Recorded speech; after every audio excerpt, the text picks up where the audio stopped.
oh, I have a nice drill. I have a nice. It's know the drill because you can use the same drill or same situation to teach different concepts of the game. It's about how, at the end of that That session, can help push that the game child. in a positive direction in the States or in the world. When you get back into the youth game, it's about the business In the side. game It's of about retaining football, players. wisdom's key. Listeners tuning in deep like the sea. From the pitch to the mic, we share our dreams. Voices echoing loud, hear the passion's themes. Passion and knowledge, that's our goal. Stories unfold, let's take control. From the field we rise, let the voices be heard. Every insight shared, every single word. Football's the game, but wisdom's the prize. Join the conversation, it's time to rise.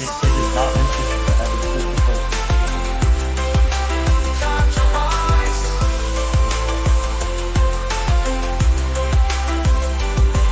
Coaches drop knowledge, seasoned players shine. Directors with vision, sharing their line. From strategy to heart, it's all on display.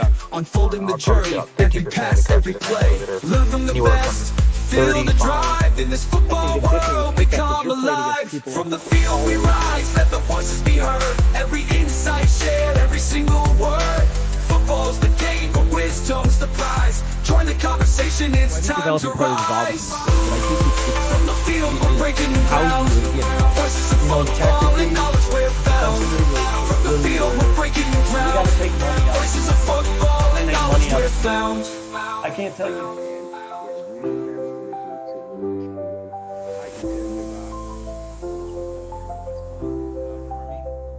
So it's how do you make that lesson fun for the crowd that you're Found it on my own was I Coaches stumbled drop across knowledge, the US seasoned Soccer players shine. Learning Center. Directors with vision, sharing the line.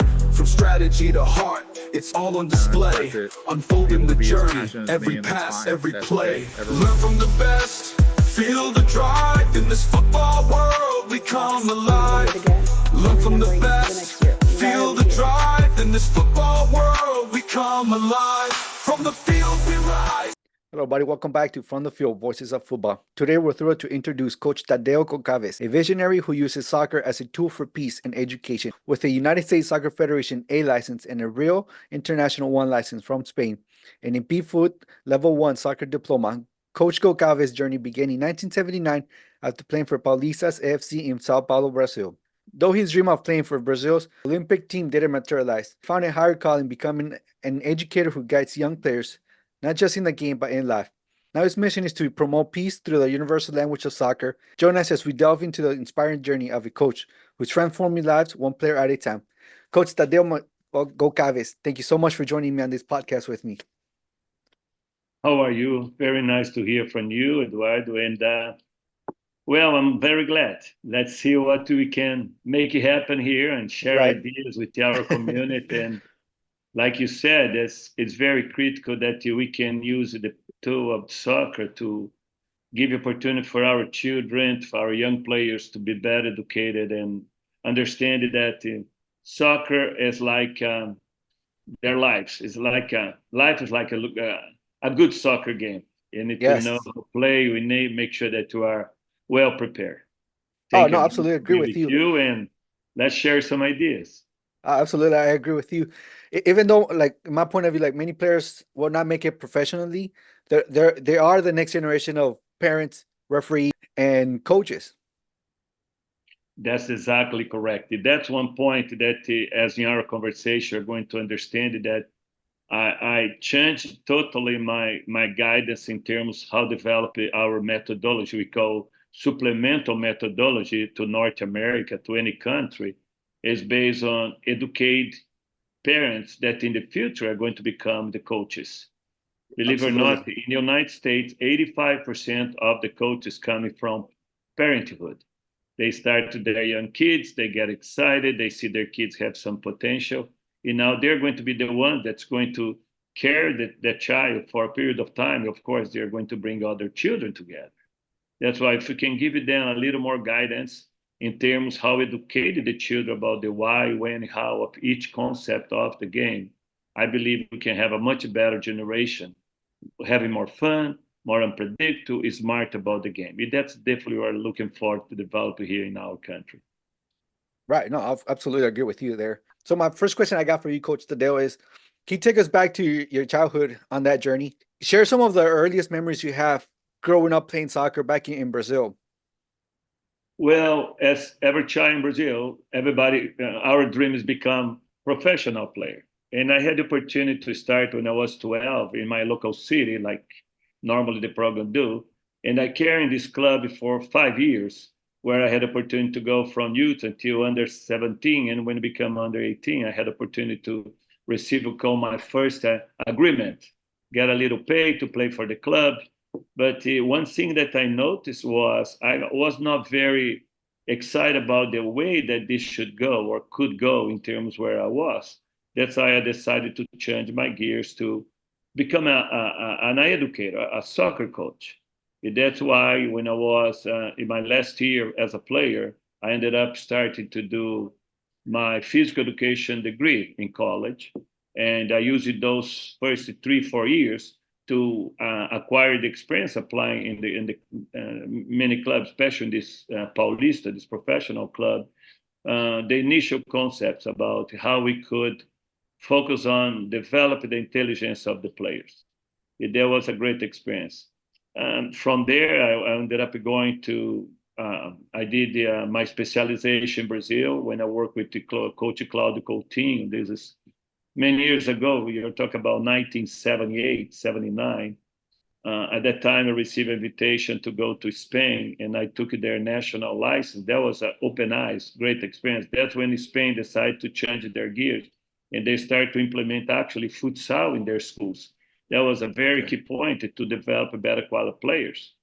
And at the same time, so many concepts that I could get from that program. Returned to Brazil, and after 6 months, I was invited to become the coordinator for the youth development for a club called São Paulo Football Club. Very successful club there. And that was my first implementation of this intelligence or supplemental methodology that I call in those 4 years. We had the opportunity to develop from under 12s all the way to under 20. And remember that for you, every time that you are in a development process for any club, you need to always focus in three. We call the three parts of the cycle. You need to develop a high quality player. You need to provide the clubs the opportunity to sell the ones that because they need revenues to maintain the club, and you are able to replace that players coming from the academy, but at the same time keep competing in higher level and fight for titles, national or international. That was we could observe it during those 4 years. After that experience with São Paulo, I started to see that we were losing too many players with injuries, excessive injuries. That's when I changed a little bit my gears from the technical tactic. I started to focus a little more in what we call in sport physiology, how we can prevent injuries, how we can really prepare a player that can be unpredictable, can be smart, can be away. That was when it came the experience that this is back in 1987, I came to the United States for the first time. That's when we had, we call the technique of allograft. By that time, all players with the knee injuries, they had a technique just we call extra joint. Was not very successful. But when they established this new process, this is back, we're talking about 1985. That's when I came with a very, very important doctor in Brazil, and we came for 30 days. The idea he was going to do this surgery, I was going to try to see how we could prepare players, injury players before surgery, do their rehabilitation. During those 30 days in Cincinnati, Ohio, I changed my mind and I decided to come for good. Fortunately, I have when I was in the US, I just came to get the experience. I received an invitation from Boston University to become an assistant coach. They gave me the graduate school. And during those next 3 years, we ended up going for 2 years. We ended up going to the Final Four in Division One.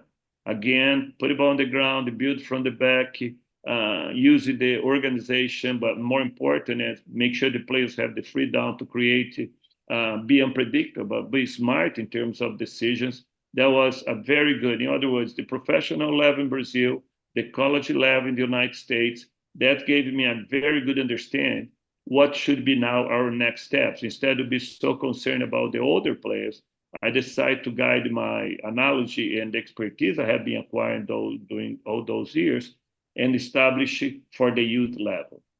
At the time, I was working on my papers and to stay in the United States, and I received an invitation that I'm going to Iowa, very far up, where we cut the cornfields, we put some grass, we call soccer, we got a soccer ball and started the program. This is back in 1991. And it was very interesting how the process from children from 6 all the way to 19, you could see the integration, we call the vertical integration in terms of all the concepts. Not only focus on the technical, tactical, physical, but especially the emotional or psychological factors combined with a better nutrition, prevent injuries. That 4 years in Iowa was an unbelievable experience. It gave me an opportunity to actually consolidate the educational process. From that experience, I decided to establish my own institution. At the time we called BRUSA. BR means Brazil, USA. At the time, we didn't have anymore the professional level. This means it was important for me to, I was bringing young players to Brazil to get the intensity, to increase their mental speed, and give them more value, the way they could return to the United States for better opportunities in college at that time. Plus bring some Brazilian players or South American players come to college to get not only the game, but through the game they could get education. It was a great experience, but now I had to implement this in a national level. That's when in 1985 was the first time, now we're back in 96, 95, I'm sorry. That's when I tied my relation with the tournament called Dallas Cup. And for the next 5 years, the teams that I brought from Brazil ended up winning the super group. And many of the teams showing the idea how we could implement a little more this South America idea of short passes, something that people talk every day, all the time right now, Guardiola process, but not so much tactical restrictions, but how we could become more effective. Well, after all this process, in 1994, after Brazil won the World Cup, they gave me opportunity to share a little more with our soccer community. That's when I wrote a book that we call The Principles of Brazilian Soccer. It was like an introduction where we should go in different areas that we call educational areas, especially in terms of the youth development linking, the way you don't repeat the concept every year again and again. You have an integration where exactly like we had the seven. What I do if there are 7v7, 9v9, 11v11 positions, placements, and ways to become a better team. And all those experiences went pretty well. And I had a chance to, during that period of time, I spent this methodology traveling all over the world. I have been more than 40 countries, implemented these medicational ideas, etc. In 2005, a Brazilian company called Traffic, one of the biggest market companies at the time, invited to, it got interested in buy the methodology, and we created the BFoot. The idea was now we have BFoot, that was the entity that developed the players. We have Miami FC, that was the professional club who brought a Romário, brought a Zinho. This was established in Miami with the idea is, we had at the time, they called the NSPL, the professional league, in the second round. And the Traffic tried to do, we had a club in Australia, we have a club in Portugal, we have a club in Brazil, and we have a club in the United States. The idea was, okay, we are going to identify kids, players from different parts of the world, to bring to our center, could be US or could be in Brazil, and move forward in terms of implementation of the methodology and building the players and coaches. Unfortunately, Traffic got involved a little bit with that problem with the corruption. I left them in 2007 at the beginning because Traffic took a little different direction. I don't know if you remember. This was Traffic was the company that was the link, the middleman from that problems with the 2010, 2014 corruption for the World Cup. Was a disaster, but thank you God I was out at the time, and I decided to move forward, and we continue doing our thing. I still developing the process. Again, we had the clubs, we have laboratories in different countries, a lot of people implemented. It was pretty nice to see the difference we're making, not only off on the field, but kids off the field. And we continue this, and I went to Brazil for a couple of times where we implemented this in some clubs. We're still doing this partnership with these professional clubs in Brazil, such as Mirassol and Matonense and the other two clubs, where we go from younger ages, like I said, you go under 7 all the way to under 20, with the implementation of this supplemental methodology. And in 2 years ago, I have decided that just the player development with the big foot, we should start to focus a little more or much more in the profile of our coaches. Like I mentioned to you before, 85% of our coaches in the United States and Canada are parents. Parents that they love the game, they see their kids have some potential, they decide to stick with the game, they go through the licensing from US or Canadian federations, and they try to establish the best way to go.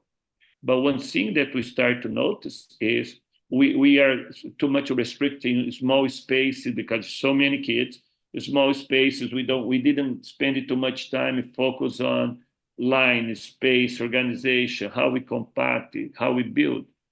And that's why I established this a no-for-profit organization called College of Soccer. This organization is provide education to parents or anybody interested to understand better the game, and is divided in 3 levels. Level 3 is our introductory level. We're not licensing. We just provide the information, provide the diplomas. We have many coaches today doing that in different countries, include African coaches, include clubs in Australia, and we have in Canada, and the laboratory. I mean, it has been a lot of work, a lot of traveling, sharing this idea. And today, and now when you do your level 3, now you can go and apply for the level 2. That's is focus on tactical development. Systems, the basis in the 4-4-2 square, the 4-4-2 in diamond, the 3-5-2, and in those we call 3 standard systems.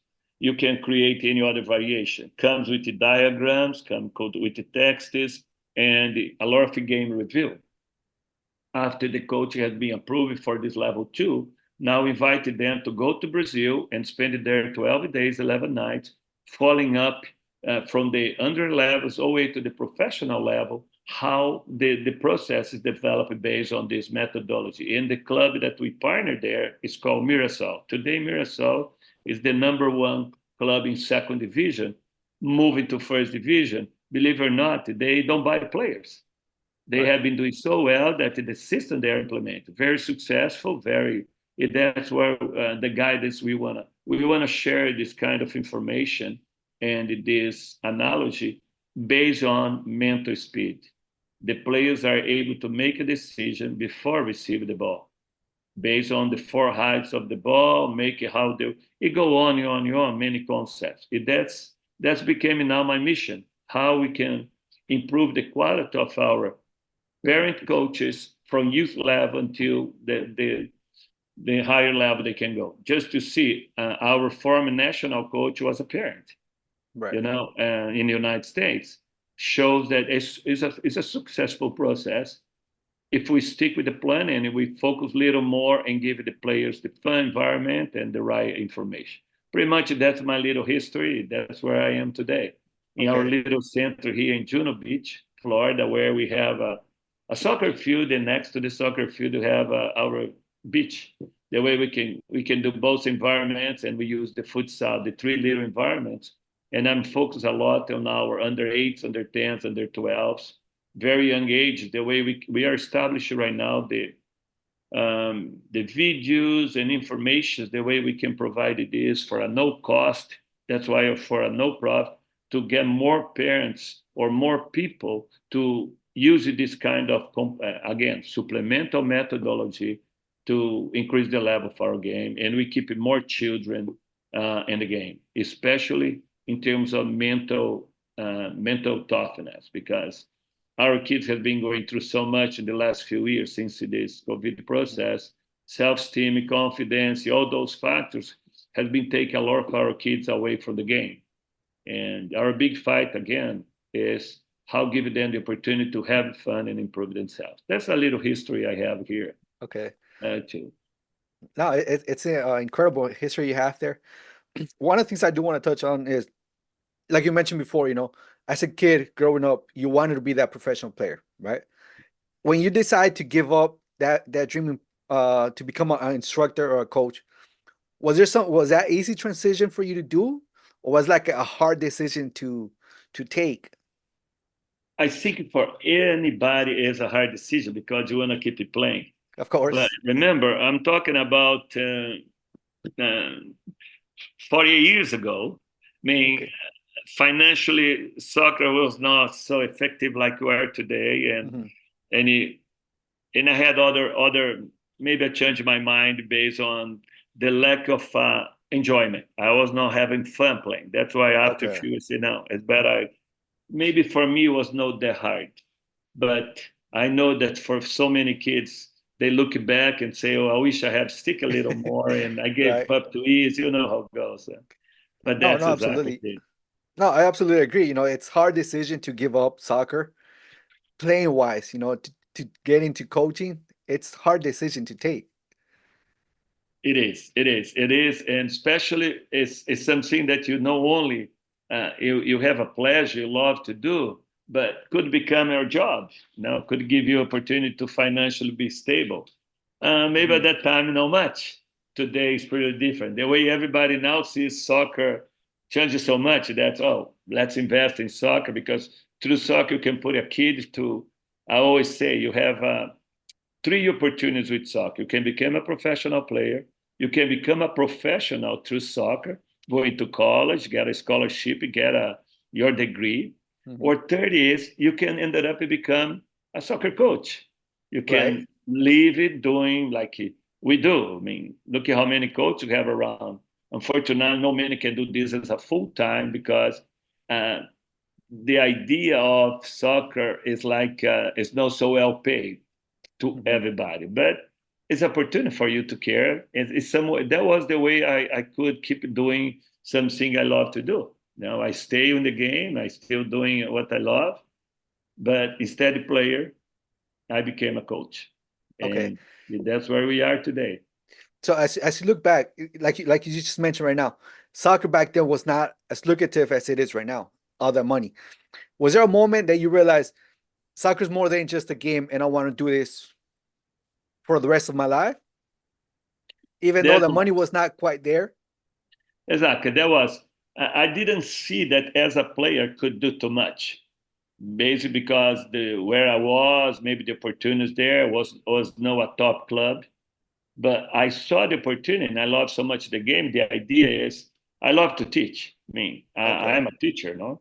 And that's why I say, well, if a teacher is my love, maybe I can teach something that I really like it. That's why I ended up, that's one of the reasons I ended up going to be a physical education teacher, Okay. because from there I could get an initial analogy to keep developing the needs for us to identify just the way the kid walk on the field, just the way the kid or the coach tell you hello, you know exactly what kind of personality you have in front of you. You be able to identify that personality, adjust it based on their needs. Oh, this coach is a good coach, but maybe he doesn't believe too much on him. Maybe this player is a great player, but maybe his mind is too easy. I mean, that perception was something that really brought me to do what I love Okay. to. That's why I ended up going to Boston University, ended up doing my master's degree called um, human movement. Combined Okay. is your mental, is your physical, all the areas of the human being that you can combine and use it for good reasons. Okay. That's the point. And who's the coach? Same thing. As you go back to your whole journey, who has been the most influential coach or person in your life? I'll say I had the opportunity to work with the three. No, I had so many great people, so many great friends. Knew Robert from Boston University. Oh, we became good friends, and he gave me a great opportunity to experiment here. But when I was in Brazil, working at a professional level, I had three names that I respected. Was Professor Júlio Manzei. He was the person that brought Pelé to Cosmos back in 1970. He was a great mentor, very good educator, very focused on help people. The second one, I had the opportunity to share ideas with Claudio Coutinho. He was the coach for 1978. We lost him, scuba diving, he died, but great guy, very structured, very well organized. And the third person that actually was, in terms of kindness and patience, was Coach Tele Santana. That was the period when I was at São Paulo, and later and I have so many people. If I list you, every day you meet somebody that is positive, give you something, support you, and share for you. Want to make sure that whatever you do the right way. But those three, I'll have a good respect. Okay. Yeah, no, I agree. I think every day we should be learning something new. You can learn from everybody. You could be learning something a little bit. And that's the good part of we do. I can tell you, I'll sit at my computer, probably have from the 5 continents emails and conversations and people what they are doing, how they want to do it. Everybody come, oh, Thadeu, I'm doing this, I'm experimenting that. That's fun. That's fun part. Yeah. You create a little group of friends that care, and you see so many of them doing so well. That's a good point.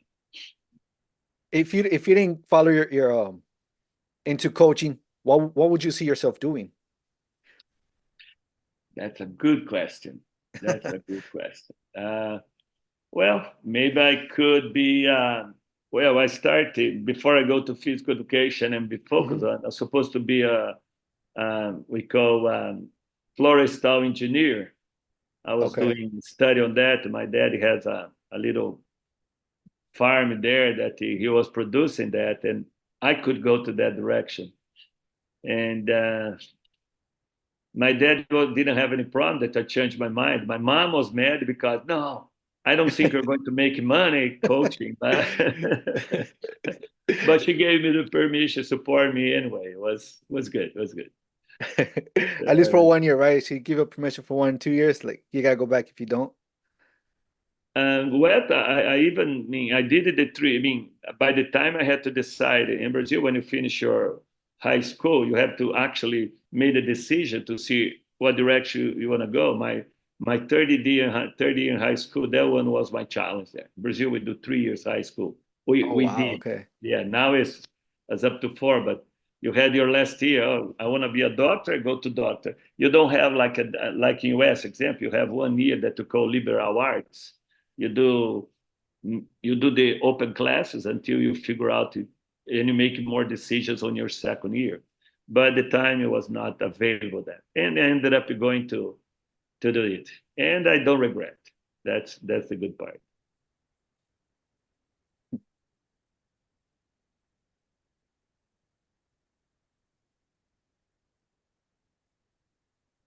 So you hold an impressive array of coaching qualifications from the United States Soccer Federation and the A license, right? And the B Foot Level 1 diploma, as well from Spain. You have some license. How have these diverse education experiences shaped your coaching philosophy? Well, I don't say philosophy because, let's say that. You have what you call, let's say, the Brazilian philosophy. Our game is standard on build from the back, have the players a little more organized in terms tactical, the diamonds, the diamonds, the triangles, the compactness. All those concepts was very clear and based in South America. But the time when I was built up this process, we had a very huge influence from European coaches in the United States. Remember, US didn't have a pro league until 1970s. I mean, actually 69s. And the only way they could allow the Brazil to have a world, I mean, US to have a World Cup if they established this professional league. When it was established, the NPSL, the North American Professional League, because of the language, because of the easier access for documentation, and England won the World Cup in 1966. This means Europeans, especially England, was in the hot market. Those are the ones that decided to leave US, I mean, their country there, and ended up coming to the United States. And when they arrived here, many of them came from what we call the direct soccer, a little more long balls and very, very fast pace, more physical. And we ended up having, through the federation, a huge, huge influence. The federation went through, I remember when I did my A license back in 1990, we talk about 92, long time ago. We had this standards are so clear, the direct versus the indirect, South America versus European was a big challenge. How we're going to insert the game here in the United States. And the many of them, those coaches or former players, when they came, they decided to do what was best for the country based on what they have been done.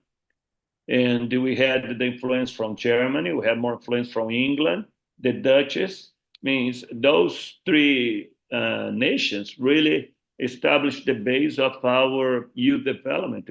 I mean, back 35, 40 years ago.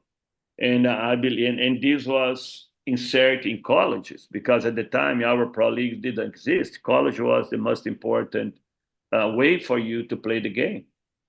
And it's slow. A lot of things are changing. You see that the countries are more successful today are the ones that keep a little more the ball on the ground, try to create more distance. We became a little much tactical guidance, as you be there, don't go anywhere. We have this Guardiola influence.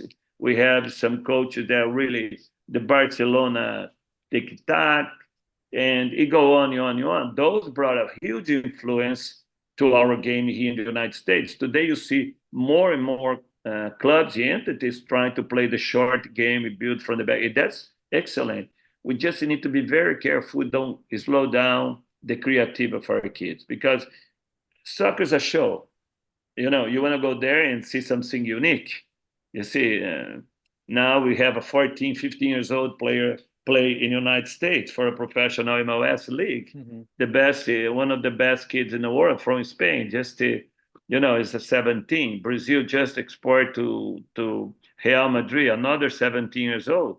I mean, they are looking for youngers because the youngers are kind of attracted the younger kids to play and help them to increase their dream about. And this is great because the kids are very focused. They really they're working pretty hard, but we cannot just work on short numbers. We need to make this much more global.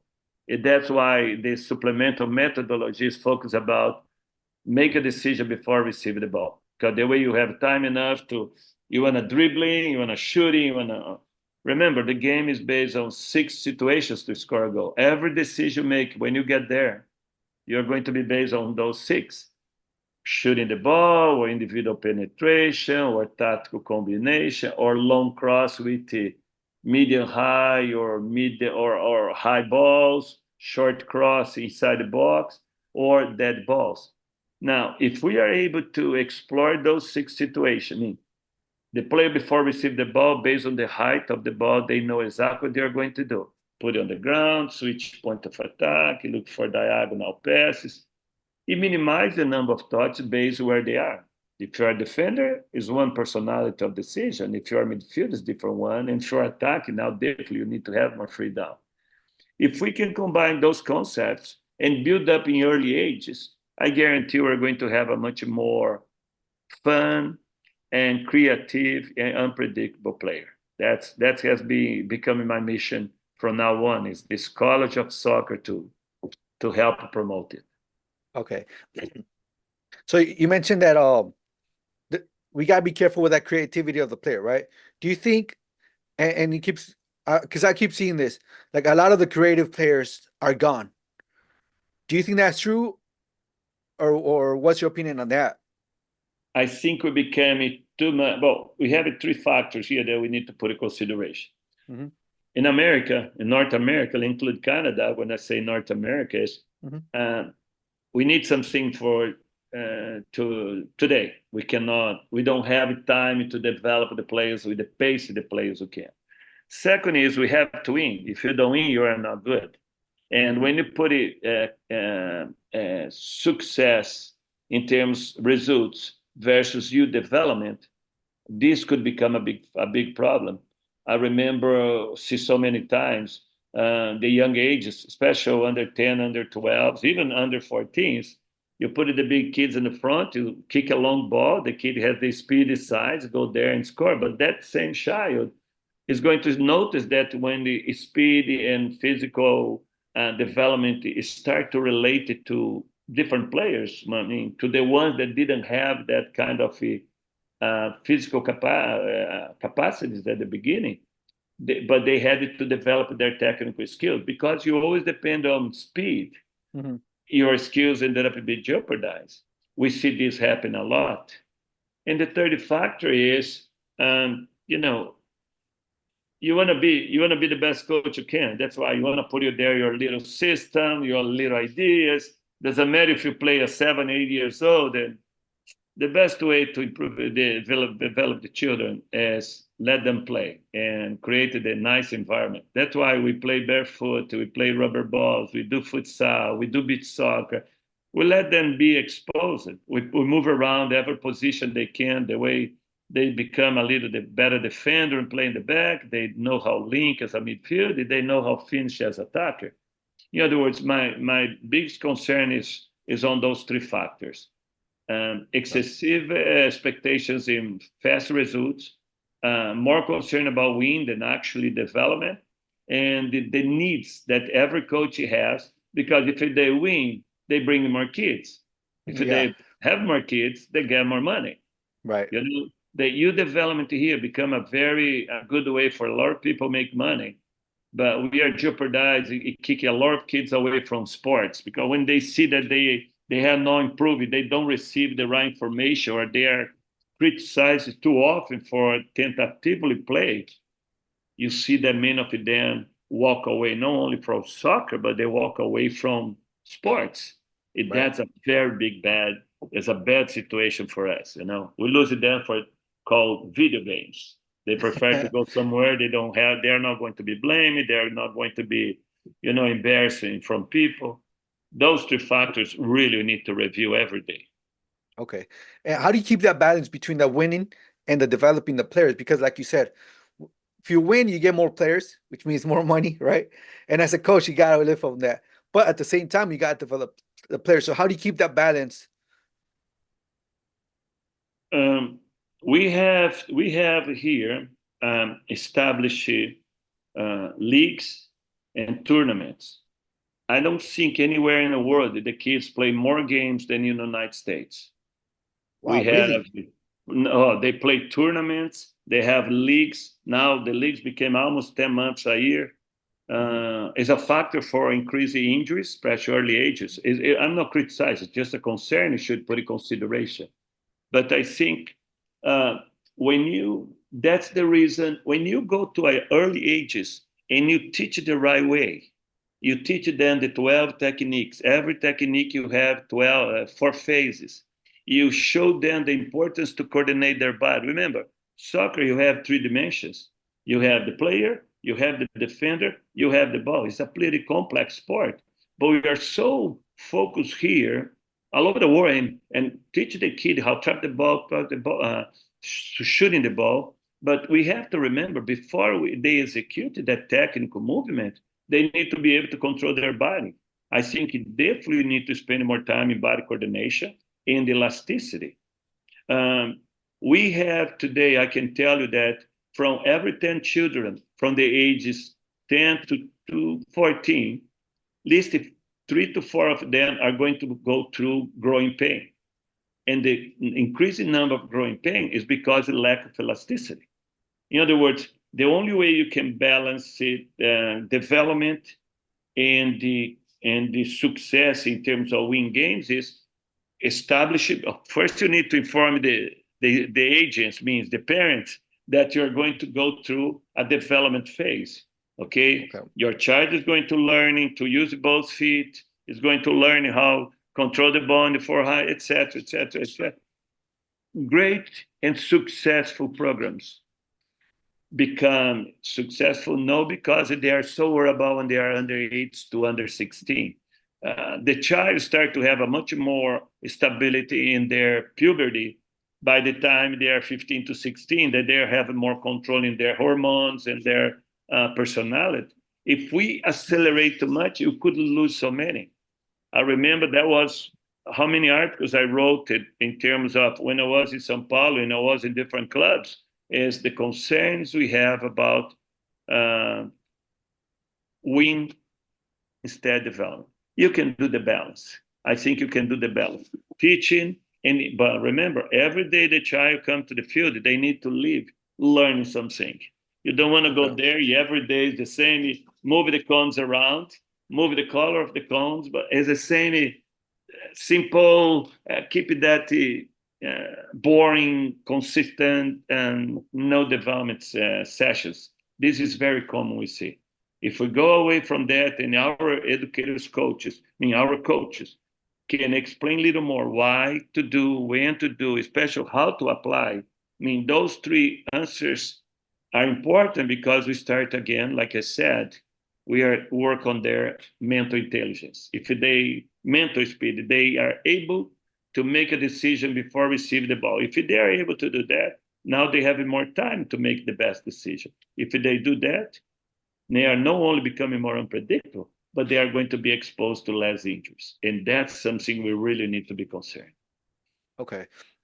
So you emphasize the importance of education in soccer, particularly the why, when, and how, right? How. Of the game. How do you balance the technical and tactical aspects of coaching with the broader education mission you're passionate about? You are not able, well, like I said, you go for coordination, you go for elasticity. Now you go for understanding how you control your body based on the 4 heights. The ball can come to you in 4 heights. And remember, those 4 heights give you a better technical understanding. Now, if you have a better technical ability, you are now going to be able to deliver or do a distribution of the ball in better quality. And that's something that we should put in consideration. Remember, the pass is not done by the player with the ball. The pass is done by the player show up in a space without the ball. How can we develop this with our players going through this process in terms moving in, moving out? You're not trying to take away their creativity, you're just giving them the opportunity to be in the right place in the right time. That's why with a good technical, you are able to establish any tactical organization you need or any tactical concept that you needed. You are not going to be successful in tactical if we don't have a good technique. You are not going to be successful in the 12 technical abilities we are talking about if you don't have a good body coordination. In other words, that's the order we should develop. That's why the laboratory we're doing right now here in our center, I attend different clubs. I do individual training with the players that were prepared to go to Brazil or send it to different environments, even Europe. But my heart is my under 8, my under 10s. Because if we can establish let's put it this way, you have the philosophy, okay? Our philosophy is based on South America with a huge influence for the needs in North America. But at the same time, now I need a methodology. Why methodology is important? Again, because the why, when, how is related to each Each age group, you're going to have a different approach or different concepts to be developed. Now, if they have this concept done, you'll be surprised how effectively well they do. And that's why, before I go too far, this is our first year doing this young laboratory. We can talk a little more a year from now. Let's see where we go in terms of development. Okay. So like the first couple of years, all you gotta do is just develop the players, even if they it's not based too much on winning, right? Is that what you're? I don't know the first 2 years. Depends the age you get them. Sometimes you're going to have a 14 years old come to you to do, but you cannot expect too much from the player if that player don't have the confidence to use the technical ability. In other words, you can have an amazing improvement in 6 months. 6 months of work with them understanding the best decision available under that pressure. That's why I'm very excited about this methodology. Is the mental speed, is the ability for you to make a decision before receive the ball. After been doing this major laboratory, been developing this for more than 45 years, I feel pretty comfortable to go there and say, we can develop it. Unpredictable, high quality, smart, and away from injuries players in North America. That's what is my major goal right now. But we need a good leader. We need an educator there. No a coach go there based on I know everything, but somebody that's going to teach them, like I said before, why you're doing, when to apply, especially how do you execute. If they don't have this understanding, you're going to be doing the same thing again and again. But if it's not exactly correct or that, the mistakes will continue forever. You understand? Okay. It's hard. Our relation, we just met. It's first time we're sharing. But I have been doing this today. We have this. We have national coaches in Nigeria. We have a national coach in Ghana. We have many coaches in the United States. We have a lot of programs in Brazil. They do believe this methodology of the mental speed is very effective. They have been applied. This means that's why I feel pretty comfortable to say we can make a difference. I think the process is very effective. That's what I have to convince people, you know? Okay. So Brazil is a deeply a country deeply rooted in soccer, right? From your go ahead. Since we start to have agents controlling the game has been pretty jeopardized. Unfortunately, it's not only Brazil, it's many countries, South America, where the clubs to survive, they need to have some money. Their profits coming from selling players. This means recruiting now, we have 7, 8 years old being recruited for programs. To the way they identify in very early ages what's their technical level. But at the same time, you put so much pressure on these kids that become a problem. In Brazil, we lost a lot in the beautiful game because it became more money make. It's not only Brazil, it's Colombia, it's Argentina. Argentina is cool in terms of, I told you the first factor is the influence of agents. The second factor is the methodology that the federations implement. Has to be a methodology. You need to focus much more. The best coaches should be the one that should be focused on the younger ages. But it's the opposite. You are never going to see great coaches going down there. They want to go to the professional level. Everybody wants to be a pro player or pro coach. Okay, make the money. But we need to have schools, or the federation should really focus on under 6, under 8s, under 10s, under 12s. If we focus on those 4 age groups in early ages, really provide a high quality of education, you'll be surprised how much it is meant. If Brazil lost it. Brazil lost it. The other family, right now, Brazil is importing coaches. We have coaches from Argentina, coach from Portugal. Look at how much the game has been sacrificed. And if the federation don't focus a little more and go back and say, okay, let's stop to be worried about to make money. Let's really, because in many countries, soccer is not a sport. Soccer is part of the cultural country. Yeah, yeah. You're born in Brazil. If you're a boy, you get a soccer ball as a present. Today, the girls, if you're born, they're getting little soccer ball too. You know what I mean? Yeah, Let's yeah. use this beauty, this strong factor we have here to for our benefit, for the society benefit. And unfortunately, this has been away. And I mean, you can criticize in many ways, no criticism as a negative, but concerns.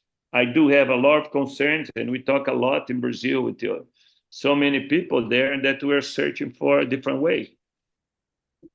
I have to stick with my plan. I have to stick what I believe. In many times, a lot of people walk away from what you believe because it's much easier for them to keep it their standard process. I'm going to do my way, you know.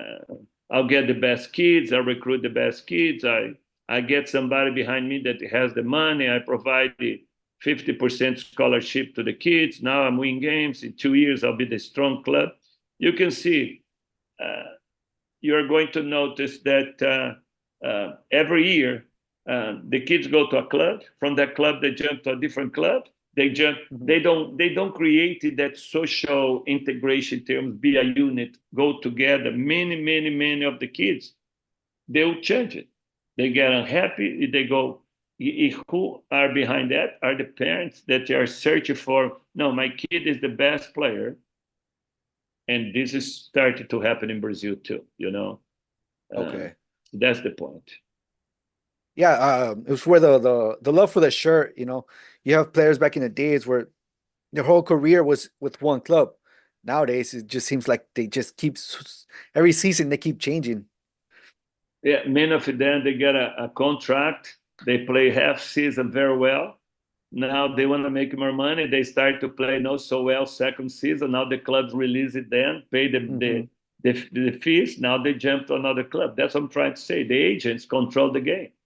That's why FIFA Okay. is really upset about that. And I remember we used to have players in Brazil. They sold their percentage 3 times. The value of their amount was 300%. Wow. Oh, Okay. okay, you have 20%, you have 20%. But wait a minute, we have only 100% amount here, but you're selling 300. Just so you get an idea where we were at that time. That's why FIFA went there say we don't deal with the agents anymore. Every negotiation has to be through the club, etc. The agents got a little mad about, but that was a decision that was necessary. Yeah. Yeah, no, it's wild. Well, we'll see where we go, but and the expectations for the World Cup here in the United States is pretty big. I think this is going to be another big factor. We have 3 good factors that's helping the game here right now. Messi coming was a very open mind for what's a high quality player is, what a high quality player can do for the group. The second is we have the World Cup and we have the Olympics. We have the 2 biggest events coming up here. And I'm sure the US would like to be well prepared for that. Right. Where we're going to find a solution for is developing our kids' intelligence. It's know their speed, it's know their individual skills, it's their capacity to make decisions before receive the ball. That's what we should stick with the plan, Okay. So I got asked, you brought Messi up. Who do you think is better, Messi or Cristiano Ronaldo? Oh no, Messi. Messi by far? Messi. Like I said, you have 6 ways to score goals, right? Messi is good in dead balls. Cristiano Ronaldo is good in dead balls. Messi is extremely unpredictable 1v1. Cristiano Ronaldo, I don't know how much he's on 101. I think Messi is much more. That's the beauty of the game. When you beat somebody, that's people get crazy. Okay. The attitude, in the way he approached the game in terms of personality, long crossing, tactical combination. I think Messi, for me, Messi is better than Cristiano Ronaldo, no doubt about it. Plus, off the field, Messi brings peace, unit, very humble. Okay. It's a good citizen too, and it's very very happy to see that we had opportunity. He lived Miami, Inter Miami is 45 minutes from us, and have a chance to go to the field and look at Messi on the field and walk and doing that quickness decisions by when you're 38. Yeah. It's pretty impressive. Pretty impressive. Have you got a chance to go out there and watch him play? Yeah, I had a chance to see him play. Yeah. The club. Was no maybe his best day, but they ended up beating Orlando City. That was their big rival here, but it was a very interesting game to see. Okay, gotcha. Well, how like we mentioned before, the World Cup's coming in 2 years. What how's that gonna affect the development of the youth players? You think this is gonna bring it up, or is that gonna bring it down? Oh no! It's going to bring it up. You're going to have, remember, you're going to have many more organizations, sponsors, people interested to see the game, foundations try to get the kid, because we have to use this moment not only for the game, but how we can take more kids back to sports. We lost too many children. I mean, we still have many, the quantity, but we have so many kids that is so far away from the sport. We have so many children obese, lack of confidence, and the sports, special collective sports, are extremely important for that. Yeah, that's exactly what I believe, that the game is going to be very helpful, especially I hope for the pro leagues. Even we face this challenge. Everybody say that the format of MLS, you never up and down. You can lose and still.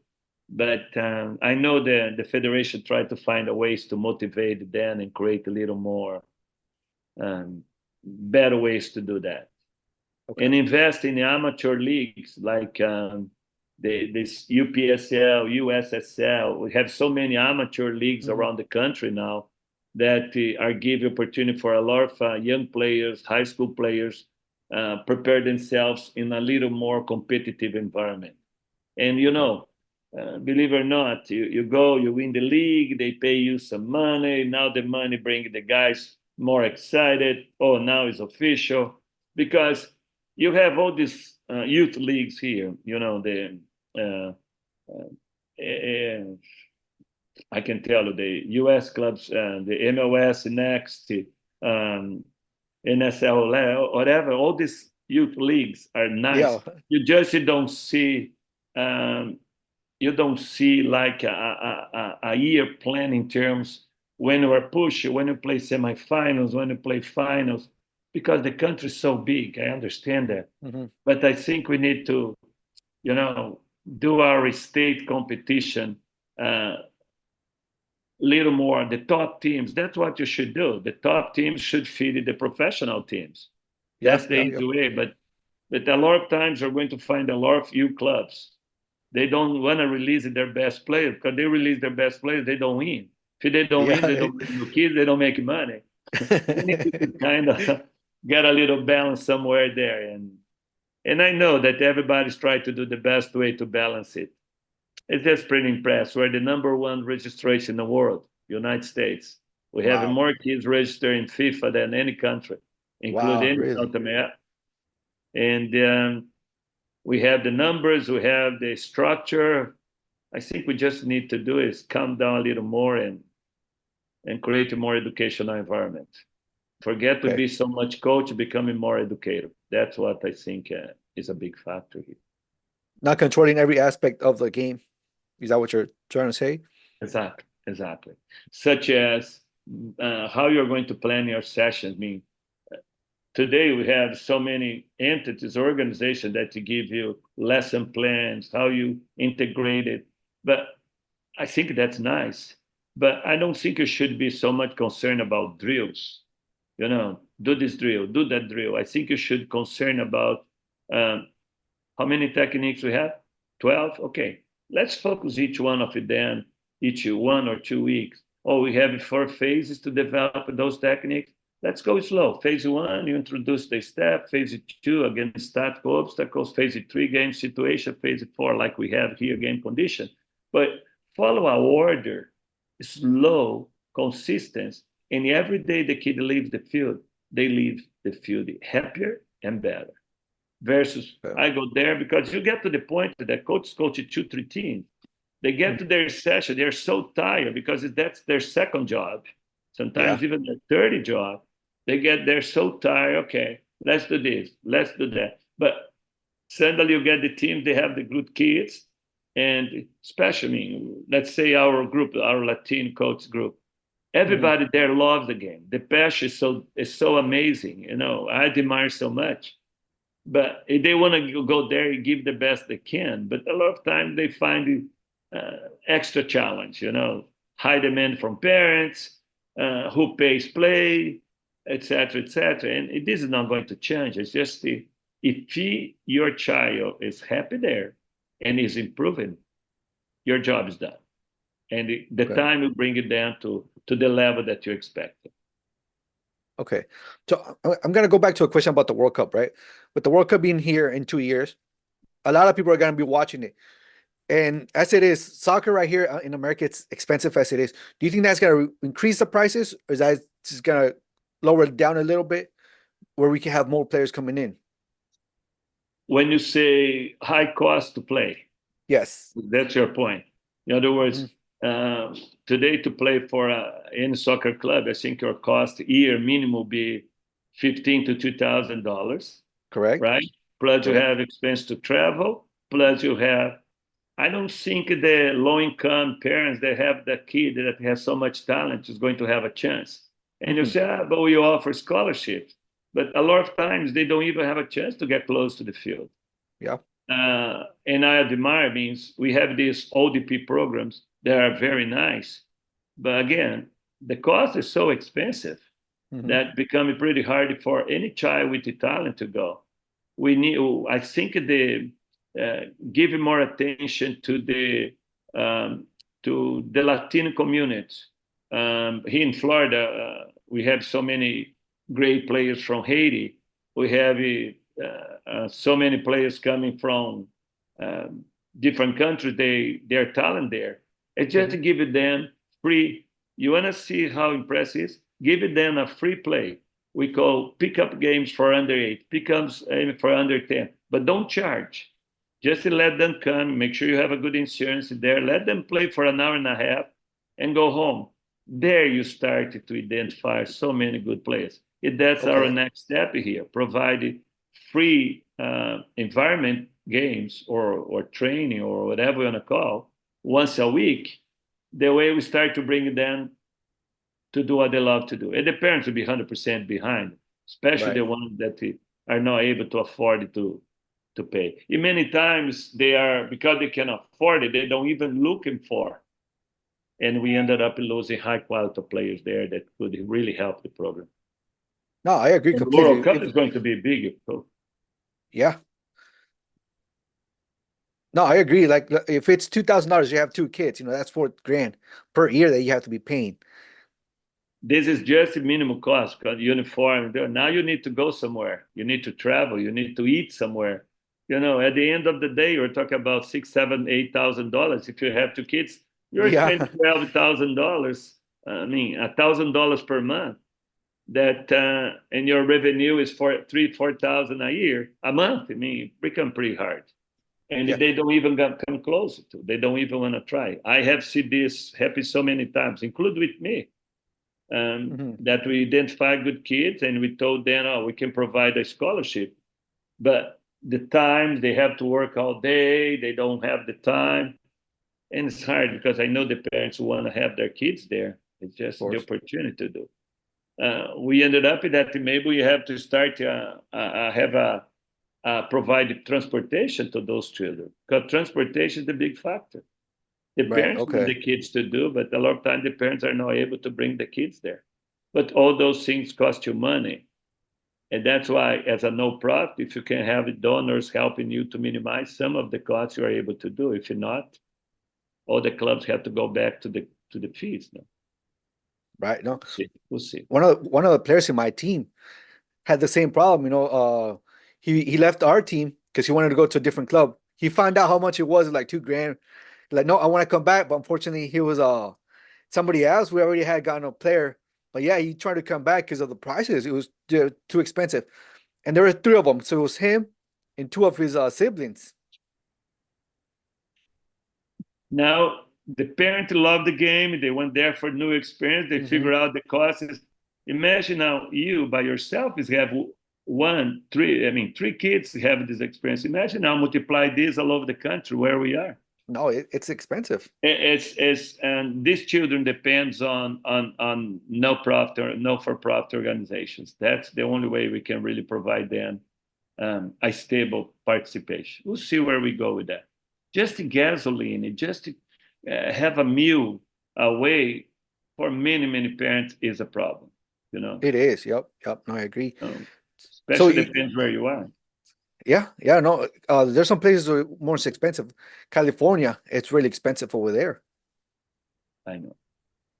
And I'm sure that we have a bunch of kids, very talented kids there that you don't, for some reason, they're not going to be exposed, and probably they'll be playing everywhere, except we have opportunity to maybe guide them to maybe find a little club that could provide them, maybe if they were get worse, at least opportunity in college, get education. Right. Now they have a life opportunity. That should be our biggest concern. Absolutely. Yeah, I agree with you in that. How important do you think it is for kids to just do like pickup games? The game is the best school. Okay. If you go there and you play, and you don't need to be all the time talking and correcting, let them play and make sure you establish the points of the day. Today, let's work on the weak foot. Today, let's make sure we use our outside foot. Today, let's make sure we minimize thoughts. Today, we're going to use a tennis ball. Just by playing the game with that little restrictions, you are developing the best play you can. You know, instead of it there, little cones around and keep away and tick-tack, ta-da-na. No, let them play. And make sure you have goals. You make sure you find a ways to have goalkeepers. Because when you have doesn't matter what goal is, could be 2 flags. You are teaching them direction, objective. Okay. And if you have somebody in the goal, becoming much more challenging for a kid. Well, remember when you were 7, 8, 9 years old, and first thing you do when you get your little ball is kick the ball against the goal. You want to score a goal. You want to go home and score a goal today. Well, created that, that fun and competitive environment more often you can make a huge difference. That's something amazing that we see. As soon as our kids show up to the field, the first thing we do is give the ball, tell them, all right, move around, you go score goals around. Could be 7, could be 8, could be 9. And their level of conditioning that you're putting them.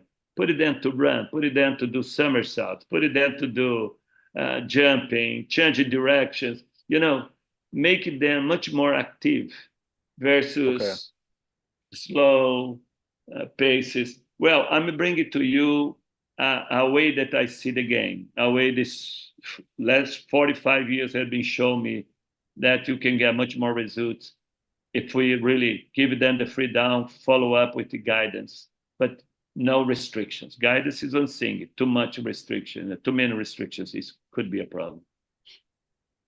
Just keeping it simple, huh?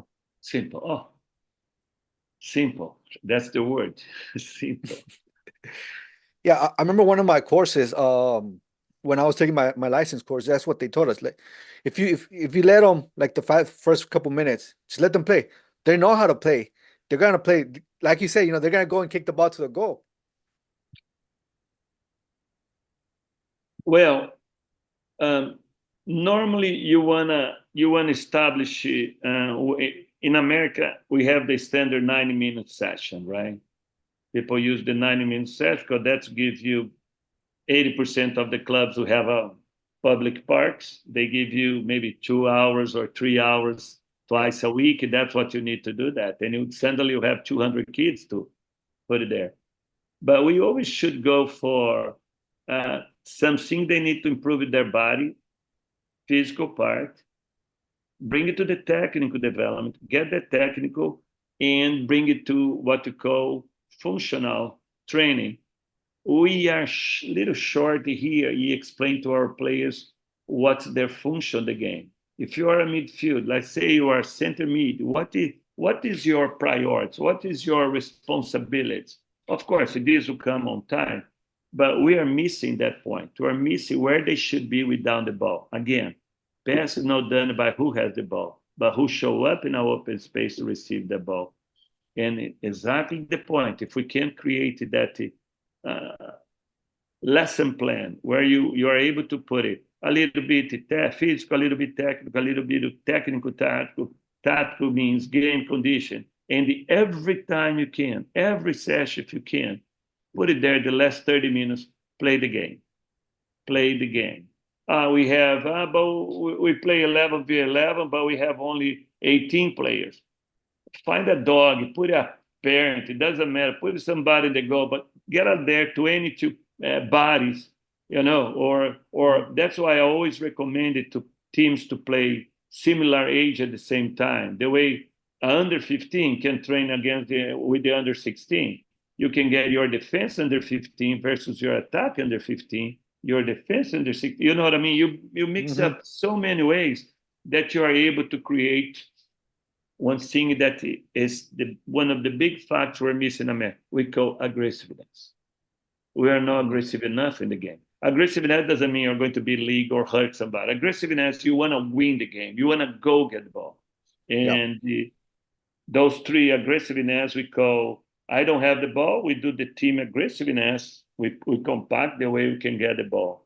When I can get the ball, one of the players that have the ball, we call now a group aggressiveness. If I have the ball, I do need to have three other points. I need to have always the diamond be established. Doesn't matter where I am in the field. Who has the ball needs somebody in the right, somebody in the left, somebody in that. When you have the diamond, this means the players must be moving consistently, no running.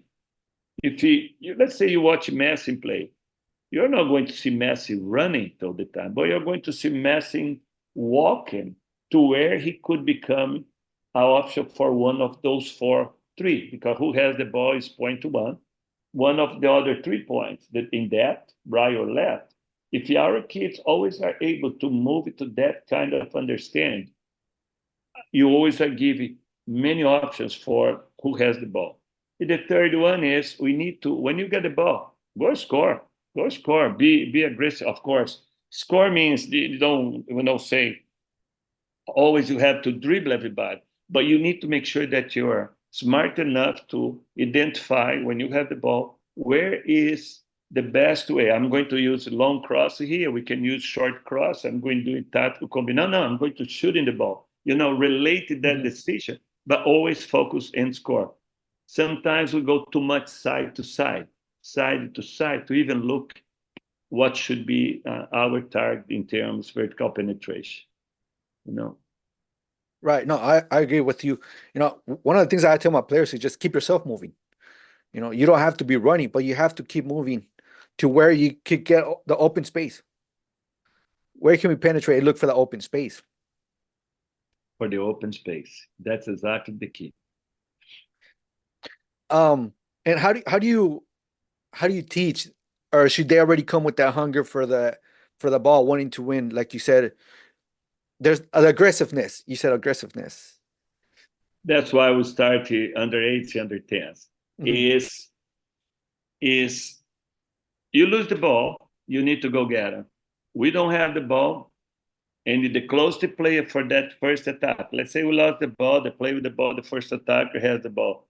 That closest player responsibility is make sure can delay and make sure that put the pressure. Every player we go, we talk about the lines of players, depends the system you play. Let's say I'm playing 11 versus 11 let's go away from this 4-3-3, 100 standards with 2 wings. That's killing us. 2 wings open, block, fullbacks pushing up. I don't like that. I think we need to give more freedom to the fullbacks to attack. I think we need to have more forwards inside the box, more attack inside the box, and we need to have a good midfield. That's why my standard system when I'm teaching 11 is 11 or 4-4-2 in box or 4-4-2 in diamond. But my point here I'm trying to tell you is when you are developing this kind of concept is players become they have only one understanding of the game. Okay, I'm a right forward. I mean, I'll get the ball, I go for crosses, sometimes I penetrate inside. Establish that restrictions and standardize the way to play is not very positive. That's why, the way I play, or I teaching is everybody's attacking and everybody must pressure them. Maybe they're go. The best defense is a good attack. Maybe they can score 3 against us, but if we score 4 against them, we won. But not only about win, but we have success. And sometimes I believe we're a little more concerned about don't lose the game, be a little more conservative, go low pressure, wait for them. In a younger ages, this established kind of course, depends the game against who you play. But I think definitely we need to be a little more aggressive in terms pushing out. That's exactly what we do. Every player needs to be up, he push together. Back to what I was saying is, I have like in 4-4-2, we have this what to call compactness. We have line 1. Let's say I'm using 4-4-2 in diamond. Line 1, my 2 inside. My 2 fullbacks would be line 2. My center defense will be line 3, 2 outside line 4. My offensive mid line 5, 2 forward. I'm playing 4-4-2 diamond. This means I have 6 lines. I have 5 gaps, and I have to keep it 40 yards distance between my last defender and first attack. This means if I have 5 gaps and I divide 40 yards, why 40 yards? Because normally the 80% of the fields are going to be played, be, let's say, meters, 100 meters. You give 10 to a keeper, you give another 10 to the other keeper. Now you have 80 meters to cover, but you cannot have your inside defender in one PK spot and you have the other attackers away there. It's too much distance to cover, and you lose or win games based on gaps. What we have been doing is we have established this, if I have 5 gaps and I have to cover 40 meters, 40 divided by 5 gaps, 8 meters. In other words, from line 1 to line 2, I'll keep 8 yards or 8 meters. Line 2 to line 3. In other words, we move it back and forward, maintain this 8 yards or 8 meters distance from line to line. Now you have little more organization of your team. Now you compact as a block. And now you are really able to put it this aggressiveness established as a team. In other words, that's what we teach in our coaching course. We explain the importance of we should do that. Okay. Now, Coach Thadeu, I know we've been here for almost an hour and a half now, so we got to start bringing it down. All right. Okay. We can keep this going, but I know we got to go home. Can you share more? Before I forget, I know you have a phenomenal book on sale. Is this what you share on the book? Yes, phenomenal reviews, by the way, too, because I looked it up. You have phenomenal reviews. One of the best books, I think, on soccer. Well, I didn't know that. It does, Well, I can put it this way. I love what I do, and if every time you can help somebody, help somebody to reach their goals and share a little bit of your analogy that you have been acquired, I think that's our mission. Is sometimes we are so much focused on financially, but I just feel that the game is so simple, the game is so nice. We just need to have a little more educational progressive established there. That's what I'm focused on. That's why I told you about the College of Soccer. That's my heart is going to be until I go help God somewhere. Is level 3. We have the time that we call the 9 educational areas: sports management, sport nutrition, sports medicine, sports sociology, physiology, technical abilities, tactical concepts, and we added their history of the game. Because our kids needs to know important clubs, important tournaments, important players. This is important to them because many of them, especially in our environment here, they don't have. Okay. And when you go to level 3, we introduce those areas. That's called Sport and Nutrition 1, Sport and Nutrition 2. Now, when you jump to level 2 and you receive the manual and you have all this information, we go much deeper in the tactical concept. But I feel that for us to really get a good understanding, we need to be in a real environment. You, of course, as a Brazilian, you come from Brazil and know that Brazil is still developing good players. Maybe we're not having success because financial factors or personal interest from people. We're still doing well in terms of development. I think it's important for our coaches from anywhere they want to come there, spend this period of time and see what are the priorities for under 12s, for under 14s, for under 16. That's where I come. That's what I'm trying to do, is share this experience I had and the opportunity so many people gave to me to maybe share with a few more people. Okay. And I hope we can really thank you, God, that to bless us, that to do the right thing, and more kids will be away from the streets, from crimes, and kick the ball around. Absolutely, I agree. I agree with you there.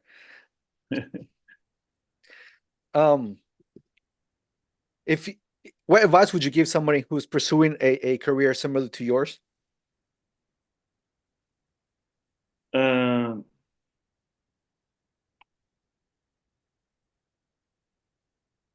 I think in our conversation, I explained this and I mentioned this a lot.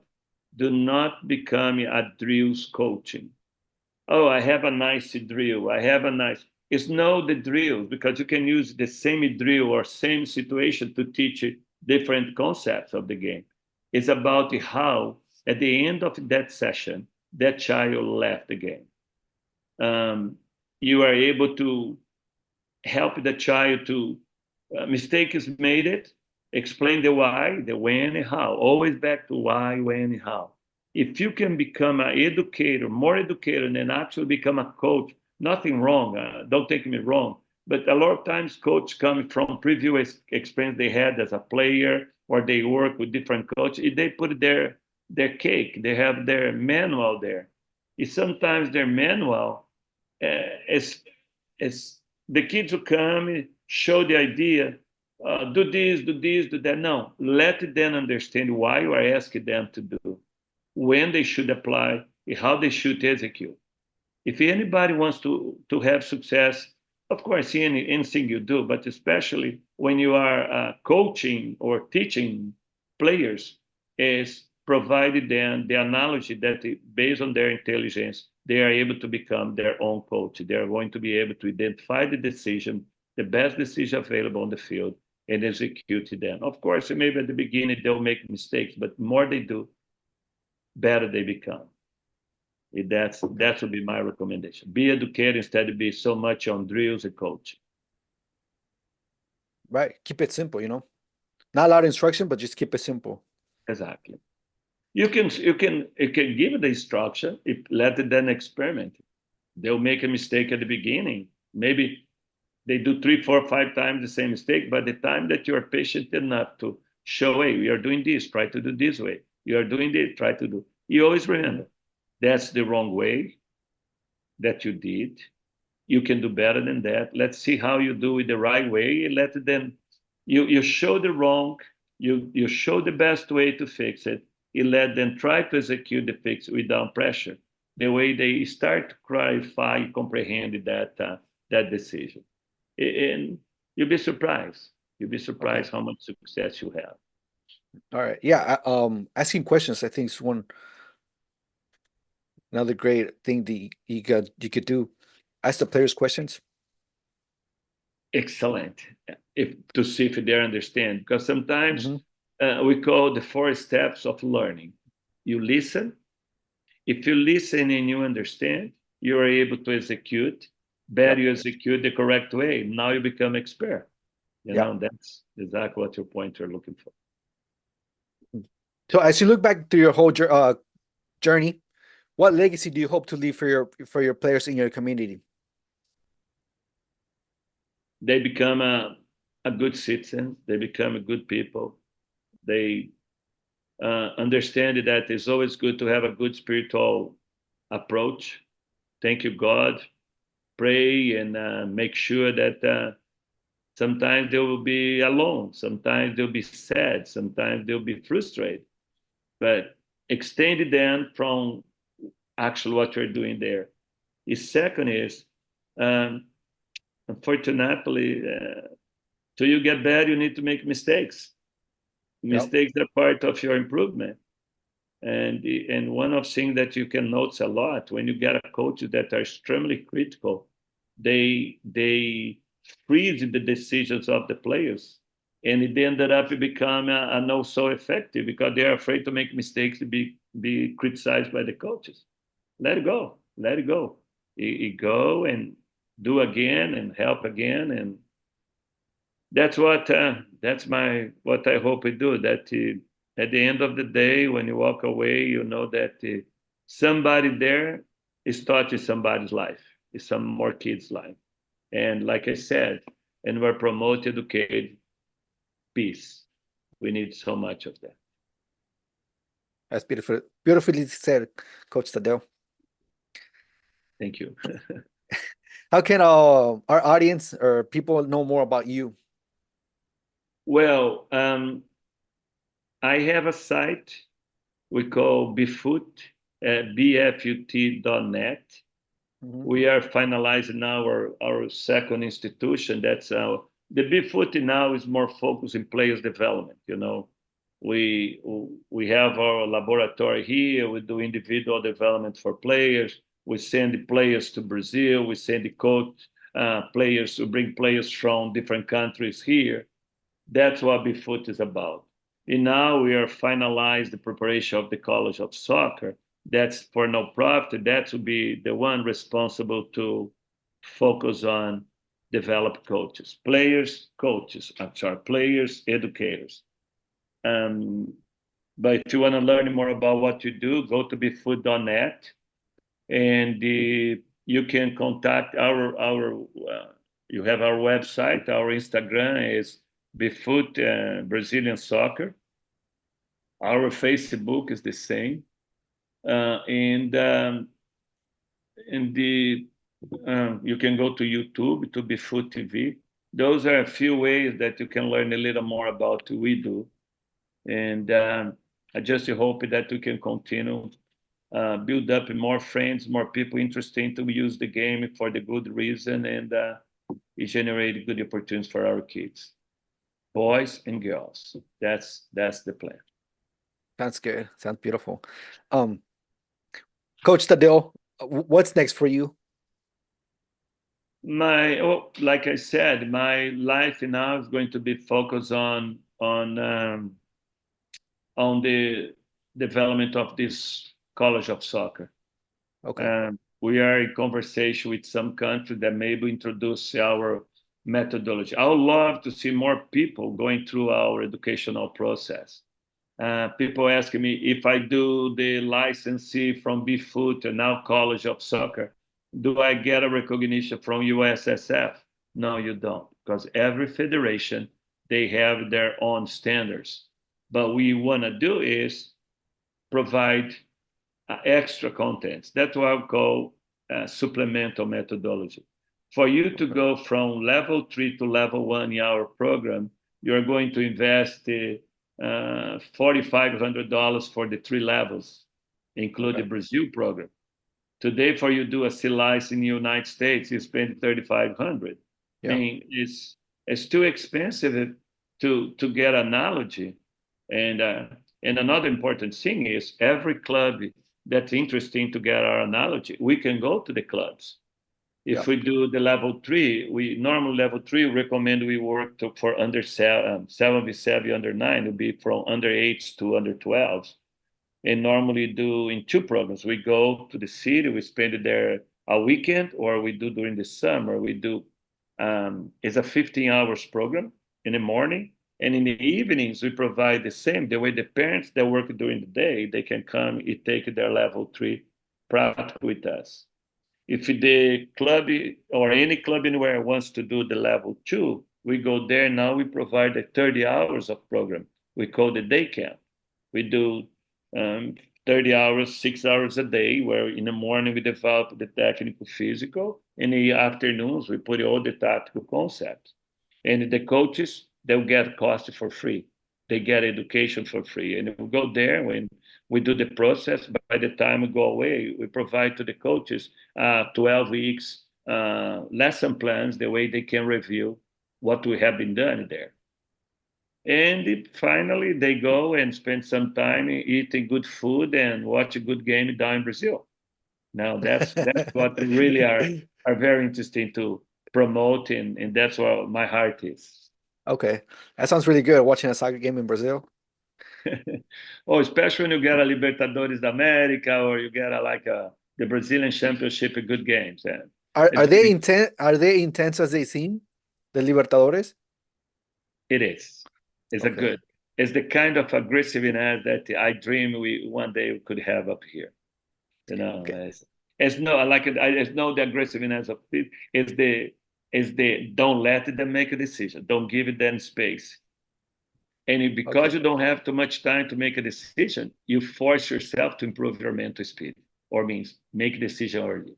And that's why a lot of times I recommend coaches to send players, if they have players there that needs a next level, give us a call or get in touch. Actually, maybe I would love to give my phone. It's 561-409-9622. If anybody has a potential player or more interested about to learn what to do, let me know.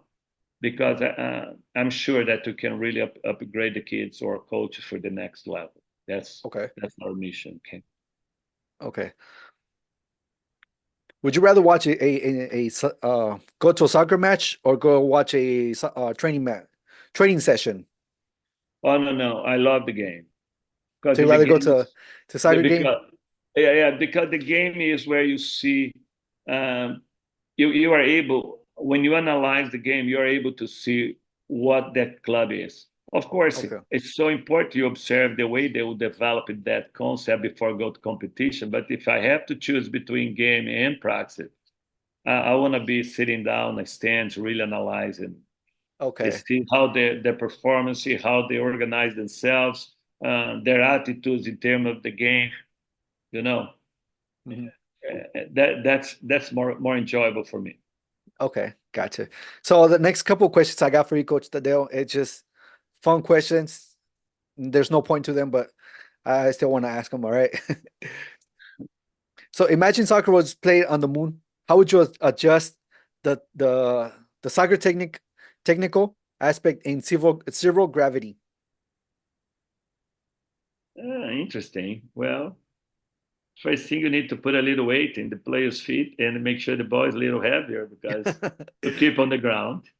Okay. And the second point is definitely is going to be a direct soccer there. Cause the ball and it's so unstable surface Yeah. that you need to get there a little earlier. That's why I probably go for a little more. And Okay. and I think you have open space there to penetrate it. That's for sure. Okay. In your expert opinion, do you think a team of Penguins will perform better in defense or attack? And what formation would you use? Much more offensive. Oh, really? And Okay. oh yeah, no doubt about. And definitely I go 3-5-2. Five, Yeah, three, two. 3-5-2. If I have a penguin team, I go for 3-5-2 because I know the ball. The first two are going to run too fast, but the five will control the middle. And Okay. remember, when you have a good midfield, you control the game. You Midfield is do. the heart of the game, you know. That's Yep. why I control there. And you can see yesterday, like let's use it like Manchester United play versus Liverpool. Hmm. Casemiro didn't have a good half. I mean, two mistakes there, two goals, but definitely the 3-5-2 would be Okay.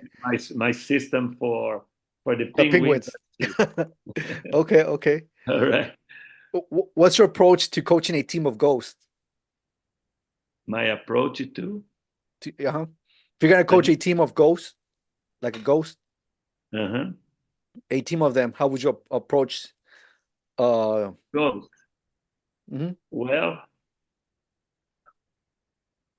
probably go 4-4 because they're pretty aggressive.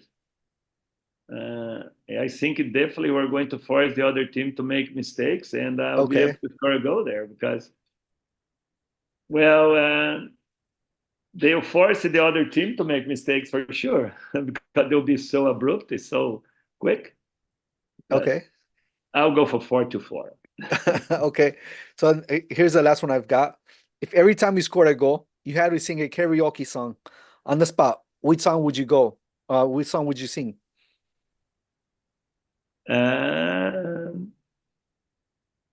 I'll go for "We Are the Champions." Oh wow, okay. We are the champions. I think that's the name of the game. If you win and you're doing well, and you build up. If you get a good results, you build up self-esteem of your team. Probably Yeah. you're going to have a great season right there. Is a turning point. I think we are the Yeah, champions. that's true. That's a good song right there. Coach Thadeu, that's all the questions I've got. Thank you so much for coming on here with me. Well, thank you again for the opportunity to have me. I pray God that your program is still going well. We thank you for what you do for our soccer community. And we're good friends. Let's keep together our conversation, and I always will be available. And I Thank wish you the so much. best to you and to all our people that follow your nice and very educational program. Okay. Thank you so much. Thank you. Thank you. God bless you. And looking forward to see you guys soon. Will do. Remember, everybody, thank you for being here. The field's empty, but the conversation will be back. The scene, from the pitch to the mic, we share our dreams. Voices echoing loud, hear the passion.